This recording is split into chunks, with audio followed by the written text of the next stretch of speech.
Всем привет! Что вы видите под эту музыку?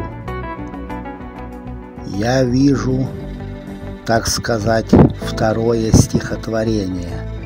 Первое стихотворение под эту музыку — «Ветер». Второе стихотворение, которое я вижу под эту музыку — «Ветер», часть вторая. Всем спасибо за внимание.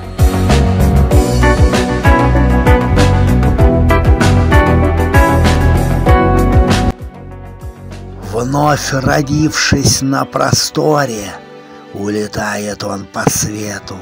Он, конечно, снова в горе, никого с ним рядом нету. Не бывает он один, но всегда он одинок. Сам себе он господин, этот чудный ветерок.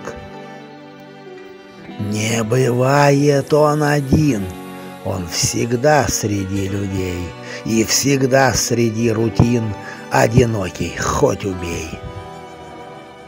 Видит все он города, все деревни и поселки, но один он навсегда, навсегда, а не надолго.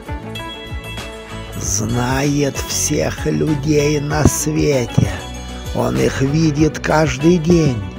Зарождаясь на рассвете, выбирает он мишень. Где он будет просто дуть, что снесет вообще к хренам, где корабль покачнуть, да, по многим по местам. Да, подвластно все ему, он везде, он господин, залетает он во тьму, но всегда, всегда один. Он всю землю облетел, не один уже ведь раз, и на все уже смотрел, устав, возможно, от проказ. Но проказничать он любит, это же ветер, он проказник, волнами по рубке лупит этот ветер-безобразник. Развлекаться он умеет, и неважно где и как, ситуацией владеет, у него всегда, везде вот так.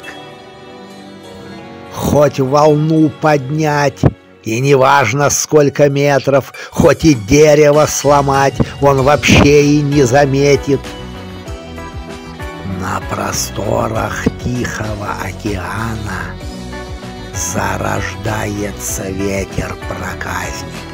Мы не видим его великана, а он многих событий участник. Для морей и океанов он великий господин, он велик среди титанов, только он всегда один.